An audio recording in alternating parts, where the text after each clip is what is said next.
Hello बच्चों। तो बेटा आज का हमारा टॉपिक क्या है? Energy density of field. Energy density of field मतलब आप इसको और किस नाम से भी बुला सकते हो, that is energy density of a capacitor. ठीक है। अब ये एनर्जी डेंसिटी जो टर्म है, ये एनर्जी डेंसिटी मतलब हमारा क्या होता है, पहले हम इस बात को समझते हैं और उसके बाद हम लोग एनर्जी डेंसिटी कैलकुलेट करते हैं। ठीक है। तो बेटा जो हमारा एनर्जी डेंसिटी होता है इसको हम लिखते हैं एनर्जी पर यूनिट वॉल्यूम। मतलब क्या हो गया कि जो आपका एनर्जी डेंसिटी हो गया इसको हमने क्या लिखा, एनर्जी अपॉन वॉल्यूम। ठीक है। अब जो हम लोग को एनर्जी डेंसिटी में जो हम लोग को एनर्जी अपॉन वॉल्यूम कैलकुलेट करना है, तो हमने जब कैपेसिटेंस, जब हमने energy stored in a capacitor हमने निकाला था, तो बेटा हमारा एनर्जी किसके इक्वल आया था? तो एनर्जी हमारा आया था sir half of CV square. लेकिन बेटा इसके पहले का अगर आपको स्टेप याद होगा तो हमने एनर्जी को और एक टर्म में लिखा था which was half of Q square upon C। That means charge के टर्म में मैंने लिखा। ठीक है। अब एनर्जी डेंसिटी निकालने के लिए हम लोग को चार्ज पता होना चाहिए। अब ये चार्ज Q का फंडा क्या है, Q हम लोग कैसे कैलकुलेट करें? क्योंकि अगर हम लोग Q कैलकुलेट कर लेंगे तो फिर हम इसकी वैल्यू Q की यहाँ पे सब्स्टिट्यूट करेंगे और फिर हमें एनर्जी मिल जाएगा। चलिए तो इसको हम मान लेते हैं इक्वेशन नंबर 1। ठीक है बच्चों। अब सब आपको ये बात पता है कि जो हमारा फील्ड होता है E is equal to sigma by epsilon not होता है। अब यहाँ पे मैंने सिग्मा के टर्म में क्यों लिखा है? तो बेटा अगर आप एनर्जी डेंसिटी निकालोगे दैट मीन्स आपका दो पैरेलल प्लेट्स होगा, और अगर दो पैरेलल प्लेट्स होगा दैट मीन्स ये जो प्लेट्स आपका होगा, ये प्लेट्स आपका किसी सरफेस या एरिया के फॉर्म में आपका ये प्लेट्स होगा। ठीक है। दैट मीन्स याद होगा कि जब हमने energy stored in a capacitor निकाला था तो हमारा स्मॉल अमाउंट ऑफ चार्ज एक प्लेट से दूसरे प्लेट पे आया था। ठीक है। अब अगर हमारा स्मॉल अमाउंट ऑफ चार्ज आ रहा है या फिर चार्ज क्यों ट्रांसफर हो रहा है, तो फिर हम उसको किसके टर्म में लिख दिए? हम उसको सरफेस चार्ज डिस्ट्रीब्यूशन सिग्मा के टर्म में लिख दिए हैं। ठीक है। क्योंकि एट द एंड हमें कैलकुलेट क्या करना है, हमें इस Q की वैल्यू कैलकुलेट करनी है। आप ये बात बोल सकते हो कि सर हमारा Q तो CV की इक्वल होता है, तो हम CV की इक्वल क्यों ना रखें? तो बेटा अगर आप CV की इक्वल अगर आप Q की वैल्यू रख दोगे, ठीक है, तो फिर आपका वहां पे क्या निकल आएगा? आपका वहां energy stored in a capacitor निकल आएगा कि कैपेसिटर के अंदर कितना एनर्जी हमारा स्टोर हो रहा है in terms of its capacitance and it's voltage.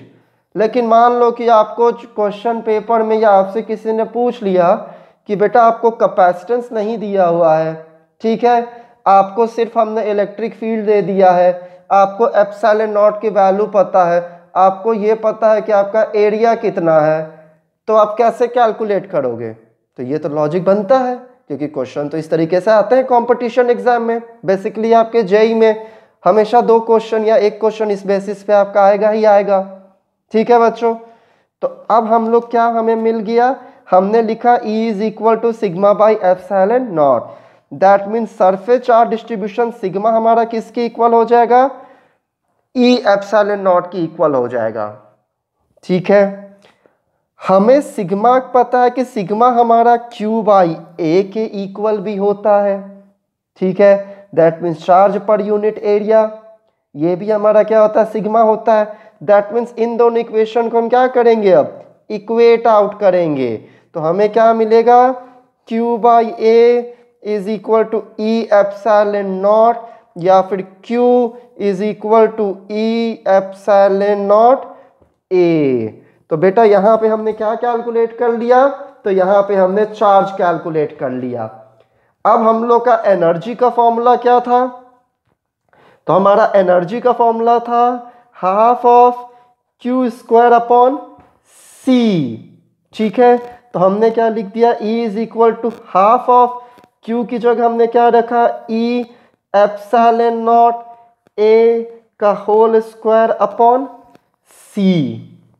ठीक है, अब बेटा अगर C की बात की जाए या फिर अगर आपका कैपेसिटेंस की बात की जाए, ठीक है, तो कैपेसिटेंस C की वैल्यू हमारी क्या होती है, तो कैपेसिटेंस C की हमारी वैल्यू होती है epsilon not A upon D, जहां पे एप्सिलॉन नॉट आपका क्या है, permittivity of free space, A क्या है, एरिया, एरिया किसका, जो आपका पैरेलल प्लेट्स है, और D क्या है, तो सेपरेशन बिटवीन टू प्लेट्स। इससे भी आप लोग कैपेसिटेंस कैलकुलेट कर सकते हो, that capacitance C is equal to epsilon not A upon D। अपने प्रीवियस वीडियो लेक्चर से मैं ये बात का डिस्कशन किया हूं। दैट मीन्स इस C की वैल्यू को अगर मैं यहां पे सब्स्टिट्यूट करूंगा, दैट मीन्स हमें एनर्जी पूरे के पूरे इन टर्म्स ऑफ एरिया, और that means area of parallel plate और डिस्टेंस बिटवीन द प्लेट्स के टर्म में मिलेगा। चलिए तो हम ये काम करते हैं। तो अब मैंने क्या लिखा, energy E is equal to half of E square epsilon not square A square upon epsilon not A upon D लिखा मैंने।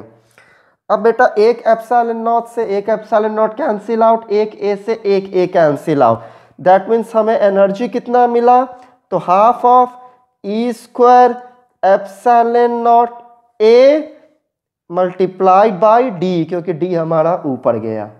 तो ये तो हमें मिल गया एनर्जी। हमें कैलकुलेट क्या करना था, तो हमें कैलकुलेट करना था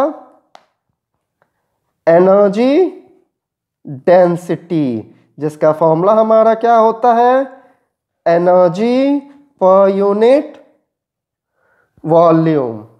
अब एनर्जी का वैल्यू हमारा कितना है, तो half of E square epsilon not A D upon volume क्या हो जाएगा, तो A इंटू डी।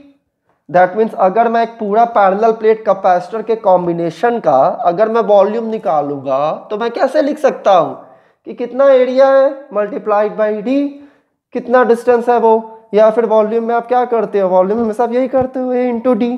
तो मैंने A इंटू डी कर दिया यहाँ पे मल्टीप्लाई। ठीक है बच्चों, अब जब A और D को अगर मैं इसको कैंसिल आउट करूंगा तो ये अपॉन डी अपॉन 1 आएगा, मतलब ये A से ये A कैंसिल आउट, ये D से ये D cancel out. That means हमें energy density of a capacitor कितना मिला है, तो half of E square epsilon not, या फिर और हम कैसे लिख सकते हैं, that energy density of a capacitor is equal to half of epsilon not E square. और ये फॉर्मूला बेटा हमारा किसका हो गया, तो किसी भी कैपेसिटर का एनर्जी डेंसिटी निकालने का। अगर एनर्जी स्टोर्ड निकालना होगा तो हाफ ऑफ CV स्क्वायर, और अगर एनर्जी डेंसिटी निकालना होगा that means half of epsilon not E square. ठीक है बच्चों, चलिए थैंक यू बच्चों।